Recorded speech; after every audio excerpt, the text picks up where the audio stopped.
Hey everybody, this is Rydo and we're back to another recording of Hearthstone.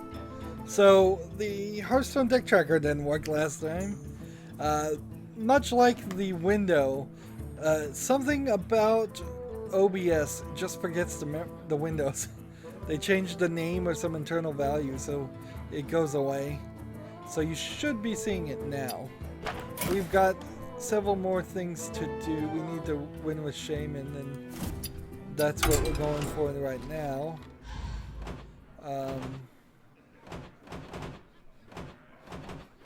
Where are you, Shaman? Here we are.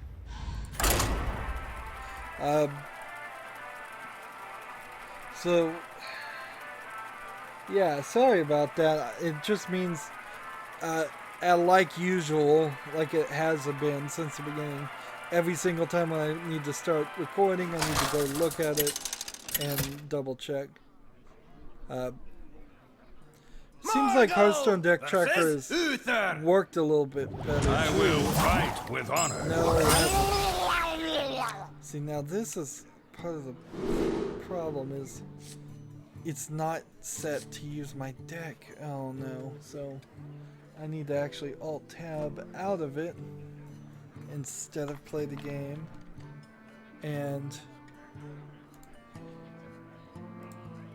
there we go. Let's see, this. Get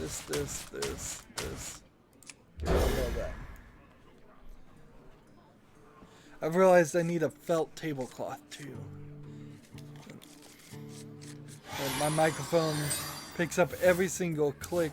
When I was finishing the cat lady, the last thing at the end of the credits is a button that says push any key to live, and you press it and it exits out, and it's supposed to be an impactful meaning to the whole story, which so won't really make any sense otherwise.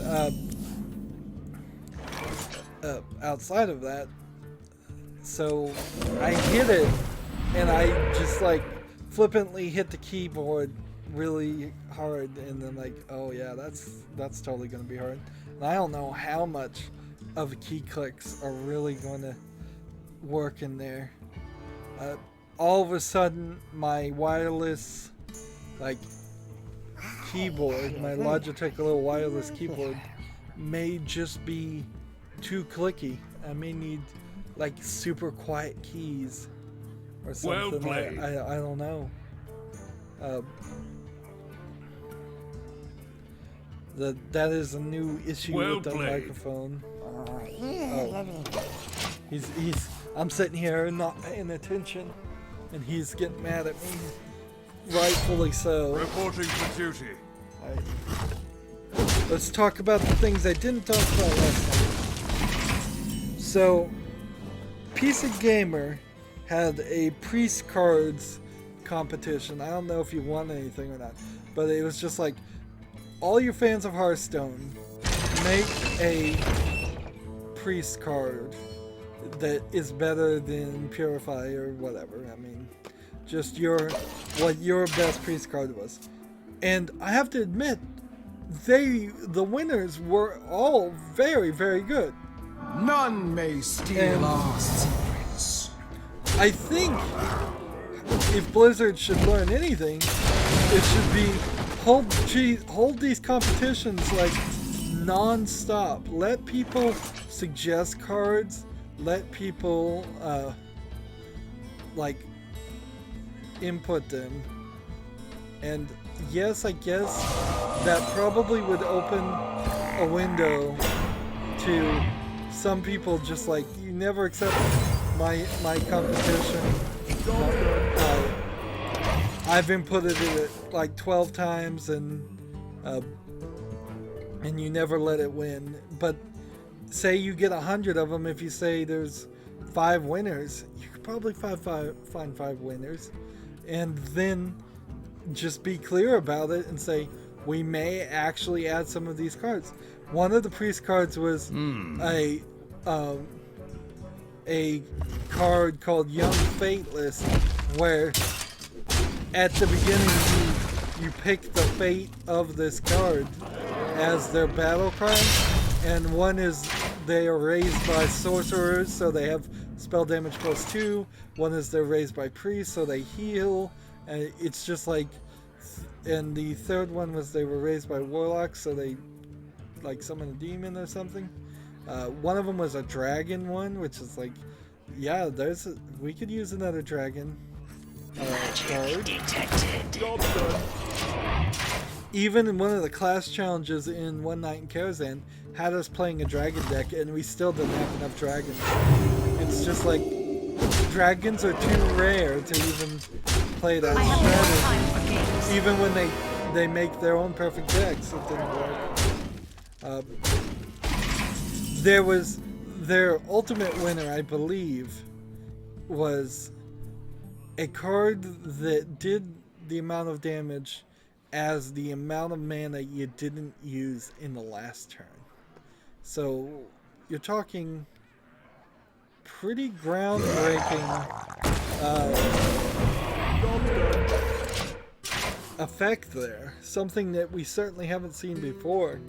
If we now would have to pay attention to what the player did or didn't do in their turn, because maybe on the 7th turn they don't do anything, and then on the 8th turn they play a card that takes those 7 mana and does 7 damage randomly split.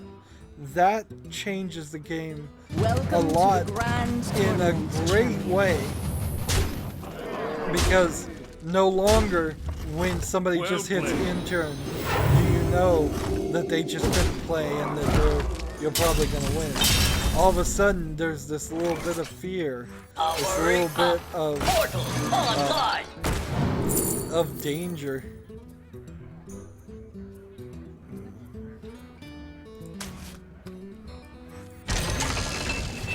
Job's done. So, yeah, they totally need to pay attention to those cards. They totally need to do this themselves. I think Blizzard could learn a lot from the community if they listened. And frankly, maybe this is about the best way to tell Blizzard that too, because everybody's saying they don't like Purify, and I'm like, well, that would make sense. Let's see. Let's switch over to a standard shaman and play this.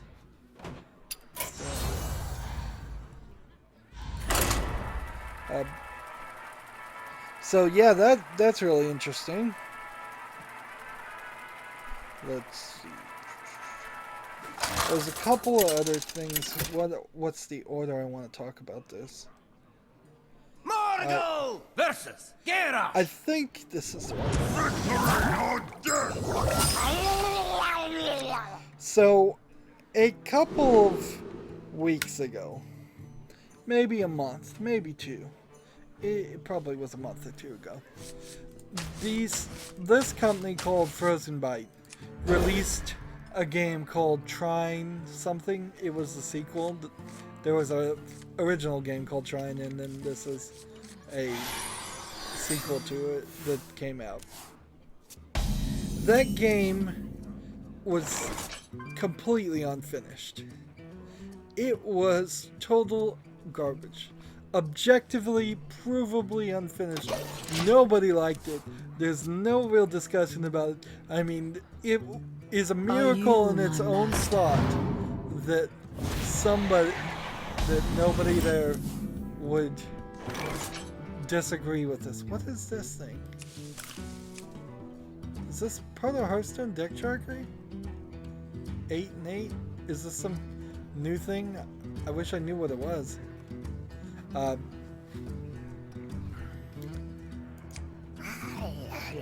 But yes, objectively bad, if you can be objectively bad. That's not like a sign.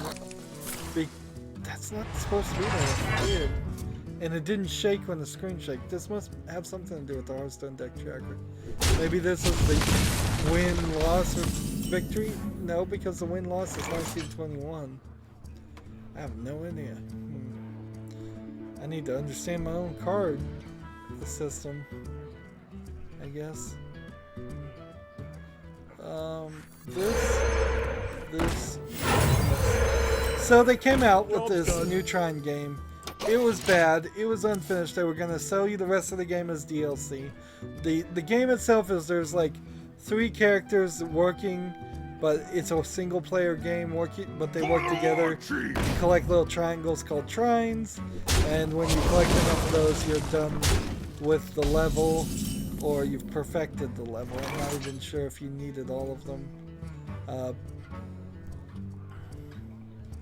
So that game came, and they eventually apologized for releasing it. They came out rather early, in fact, and just said, sorry, we need to do better, this is awful, we're sorry. I don't know if they completely pulled it. I don't know if you can buy the game at all now. Do you hear its call? Really, really bad. So, that's the setup. Here's the punchline. Listen closely. They've now announced that there's this new game coming out called The 9 Parchments that's a 4-player co-op dual-stick shooter game. And it's coming out soon. Is everybody laughing? Because I'm not laughing. This is hype. I mean, the cycle of hype has shown itself completely here. That they would so quickly. It's only been a couple months. At worst, it's been 4 months since they came out with the worst game of the year, almost certainly. Possibly the worst game ever. Just no. I mean, it's not gonna beat something that like Atari was releasing. I'm not just gonna say CT. It's had made better graphics and stuff, but definitely the worst game of the year. Something that they already had to eat crow on. They're going to come out and to say, well, our next game is this. Please buy it. Please have faith in us. What does it take?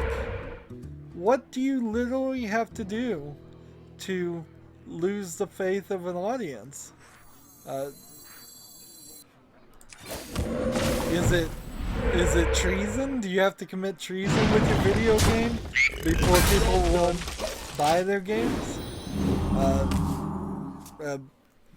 If the creators of No Man's Sky came out tomorrow and said, we've got No Man's Sky 2, it's available right now, it's got everything you ever wanted and more, would people go buy it? Possibly. It seems like people are way too easy to forget. Now, what does that company do? Is the question. If we look at it from their perspective, because that's a good way to gain perspective, is to think about, well, what are they supposed to do now that they've Elements I like. failed Totems at releasing I love. the Neutron game, and because of that, they need to make some money somehow. And let's see, let's go and take these guys out. And if they didn't make enough money for the next game, do they have enough money for this 9 Parchments game, or are they just trying to push that out too? I mean, that's the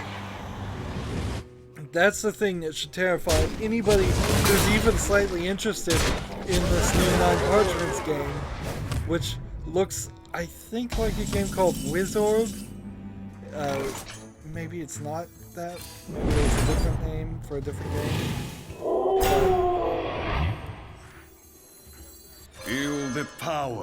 It looks like a game I've seen recently, except for maybe it doesn't have the same way that you call upon spells. Totally.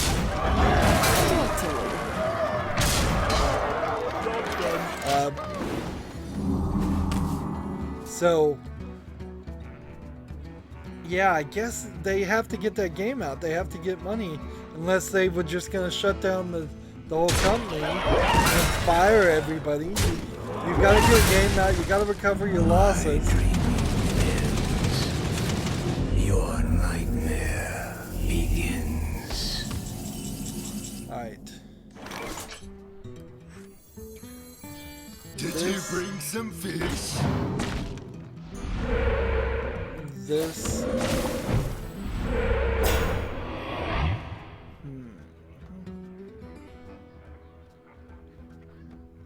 Totally. This. Totally.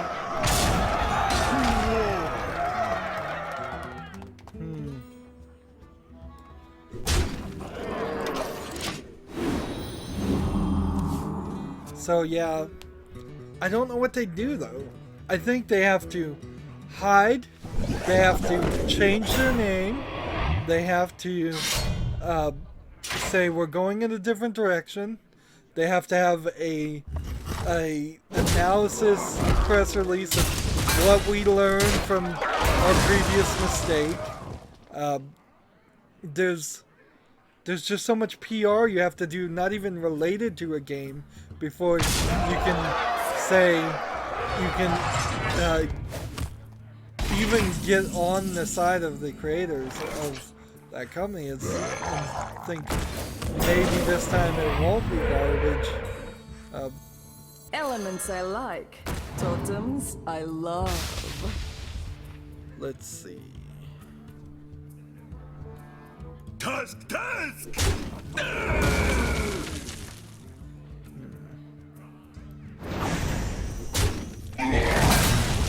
To war! Job's done. So yeah, but more than anything else, you need to just give a person time. You can't just move on to the next thing. It feels like if you had a terrible relationship with somebody and then trying to jump back into the next relationship. That thing is not gonna work at all. And now it says 11-11. It's not the number of cards. Is it the number of turns we've played? Let's see if it goes up when you end the turn. I gotta figure what this thing is and turn it off. I don't need a turn counter. I barely can use half of these things. Like this is the cards in my hand, this is the cards in my deck. And this is the win-loss ratio. See, it still says 11-11. If I do this, I can't do that, so let's hope this works. This, and then this. Totally.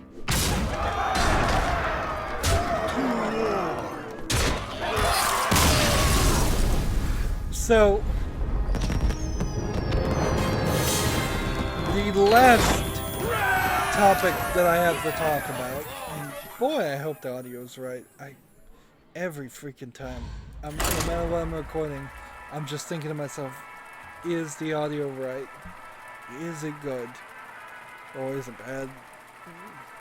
It's super loud on me. I just turned it down to my headphones. But somebody asked one of the creators of Taken 7. I don't take names. Obviously, I'm not a real reporter. I don't take names. I don't remember things quite accurately. Don't take anything as 100% fact. Know your source here. But somebody asked him if I believe Sexy Swimsuits DLC for Taken 7 would come to the United States or America, probably the United States in specific. And the guy flippantly responded, ask your country's SJWs, which I don't use the term very often here. I try not to directly reference them, but it goes to show there's actual proof here, and I've seen it in several instances, the Japanese people who make video games are very scared, or at least concerned, about negative feedback from that particular group of people in America, and they're self-censoring themselves at the very least, if not downright Did you being bring some fish? censored by the publishers that publish games. And certainly there are avenues around it. They did recently announce, I didn't really talk about it, like a adults only style Steam website that they're trying to make, and they're starting to work on. But Did you bring some fish? in an environment like that, where you're saying only adult games will be sold here, that's one thing. It's nowhere close to these games will be sold on shelves in a Walmart.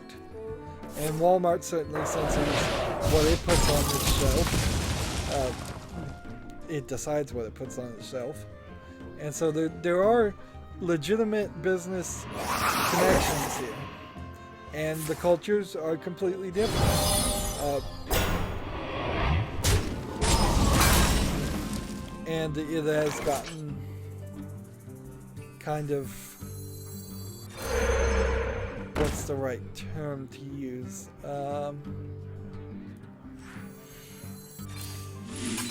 Potentially dangerous to do what they want to do as their artists. So, I mean, the truth is, a lot of video game creatures, not creatures, they're human beings.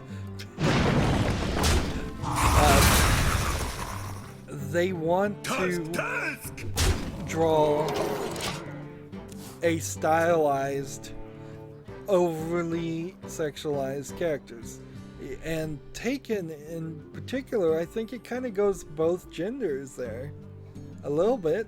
In fact, I was just a few days ago thinking, man, I wish there were more games on Steam that had good looking guys that were quote unquote exploited, just to balance it out for my channel.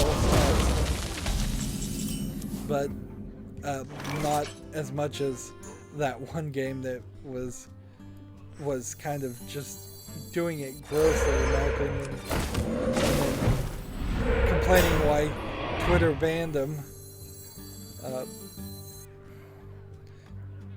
Which, not Twitter, but Twitch banned him.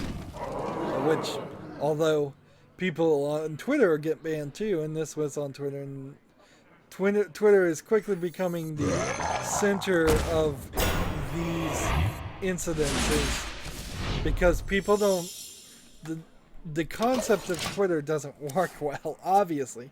People shoot off their mouths to the entire world, and somebody of the billions of people in the world around there sees it and gets offended.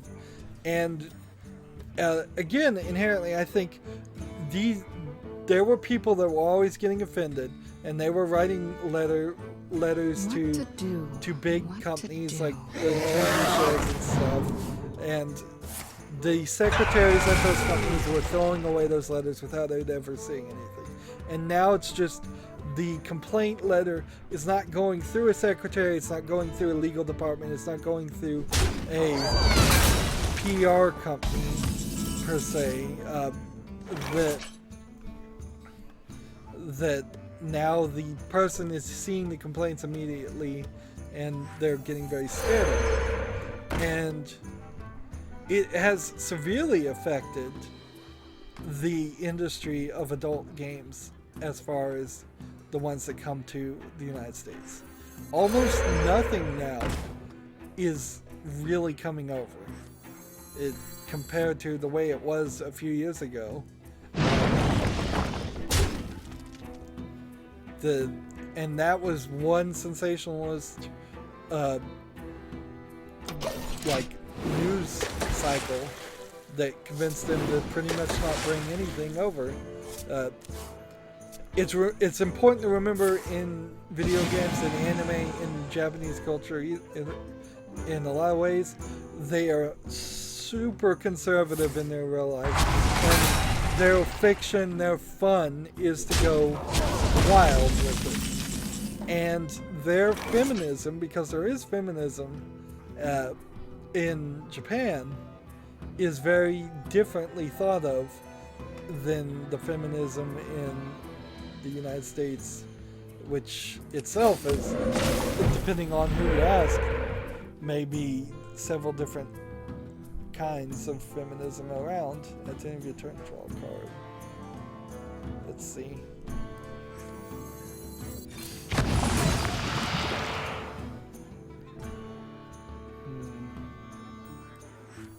Feel the power. So, yeah, they're really scared about it. How many totems do I have? None. All right.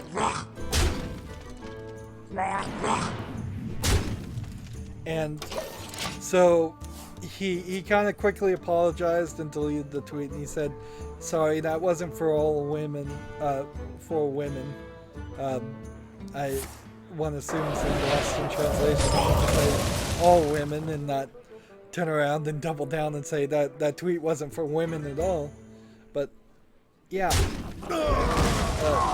there are plenty of people who have different opinions, and we are really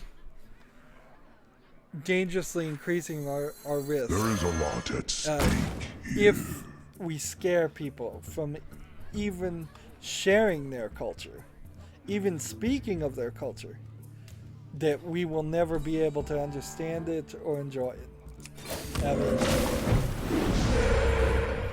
in the end, it wasn't that many decades ago when Japan was completely isolationist for, I think, about 100 years. And I wouldn't be surprised if all of a sudden they're not really wanting to go right back to it. I don't think they could economically support that,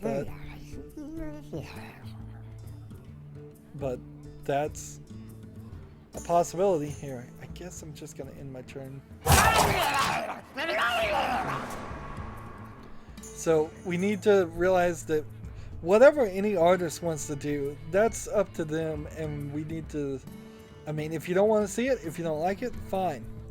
But don't you don't go to an artist gallery and tear down their paintings. You don't go to a museum and tear down paintings. If you don't want to go to that museum, don't go to that museum. If you want to, the slippery slope though is when it moves. I don't want this on either. Is then people will say, well, I don't want to go to this museum, so I'm going to tell all my friends not to go to the museum, and then I'm going to tell them to tell all their friends up to, then I'll go to the museum. It's like, well, then you're just straight up into censorship again, aren't you? If you're trying to what they call no platform the entire museum. If you're telling the landlord that you're gonna to not rent to that museum anymore, if you're trying to buy the land, if you're blockading the door, I mean, you've gone too far. You've gone from I hope you like my invention. your desire not to see something to a crazy desire to not do it. And then, of course, we always want to protect the children and all of that, but we have a rating system, and if Taken 7 wants swimsuits as DLC, it's very helpful to sell it as DLC, because then you can have people that want to play Taken 7 without that element. They can certainly do that to at least whatever extent Taken 7 is without that DLC. The good news is people aren't caring about these things as much anymore as they used to, because 25 years ago, 30 years ago, I honestly it would have been full McCarthy era I censorship. am The government would have stepped in. We would have regulated all Japanese video games. They would have all had to go through a ratings board. Anything with any adult themes would have been banned, and it would have severely hurt the industry. If we didn't have those ideas and those games coming from Japan, we probably wouldn't have games like BioShock. We probably wouldn't have a lot of games because it would just be like there'd be no basis for it. There'd be no cross-pollination of your garden. That's how gardens work, and it's a mental imagination garden. You have the players and general society as the bees, and they're taking elements, the pollen from one flower, and taking them to the other. Or I guess in this case, this metaphor, the bees would be the programmers who play the games themselves and take elements from one and the other. And we're better off for that. We would be better off if every country in South America, every country in Africa, every country in the Middle East, every country in Asia, every country in Europe, every Russia, every country in the world, if all of them had super thriving cultural entertainment forms that sometimes work came out in video game form, it would be so much better if we had those games come. Sadly, a lot of those countries that I just named, since I named all of them, are too poor. We have, sadly, only one African-themed game that I recently know of. Maybe there's a few others that were made by an African company, but they don't have those African themes. As far as I know, let's see, there's one South American for all of South America, including Mexico, which isn't South America, it's Central America, but even including Mexico, I can only think of like one game that's somewhat thematic. I think that was called Papo EO, and Are you ready for this? that's bad. As for like Europe, a lot of European countries, I can't think of any games from there. Sure, I'm sure there's a bunch from like the UK, but Switzerland, Amsterdam, Sweden, Bathe in flames. really can't think of anything. We have CD Projekt Red that made The Witcher. We would be so worse off if that series hadn't been made. I think they're Swedish. I hope. Hopefully I'm not wrong there, but I'm very wrong, maybe. We have a lot of games that are made in Quebec, in Montreal and Quebec. So if those game companies weren't there making their games, I don't believe we'd have very many games made either. Jeez, I am not making any progress here, am I?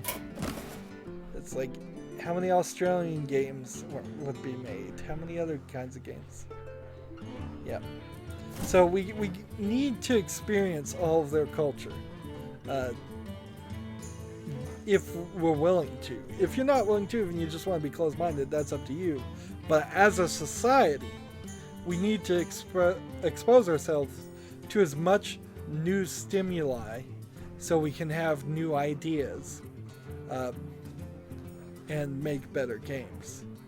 And shooting down ideas, even silly ideas like swimsuit DLC, is only going to scare away the Japanese people. In the same way being mean seems to scare away a lot of people. It's why we lost Notch from Mojang, and now I imagine Minecraft won't be as good of a game as it could have been had Notch just learned to insulate himself and have a secretary look at his Twitter stuff and and filter out the things he didn't really want to see. If he had stayed and just worked on the game, I imagine we would have a better Minecraft over time than what we will get now. Well, that's going to be it for this recording series, ending on that conversation. Unfortunately, not a lot of progress here, but I have nothing more to talk about. I could probably talk on the subject and repeat myself, but there's no reason. So I'm going to take a break since I've already done the adventure also today, and I'll get the rest of this done off screen. That's going to be it for this recording. As always, I ask you to like, share, subscribe, comment if you want to, and watch every second of my videos. All of that helps out. If you want to support me further, you can click on my name, Rydo. On the right is a blue button that says support this channel. Click it, make a donation. And if you want to friend or follow me on basically any social media sites, there's a whole bunch of links down below. Thank you for watching. Have a good evening.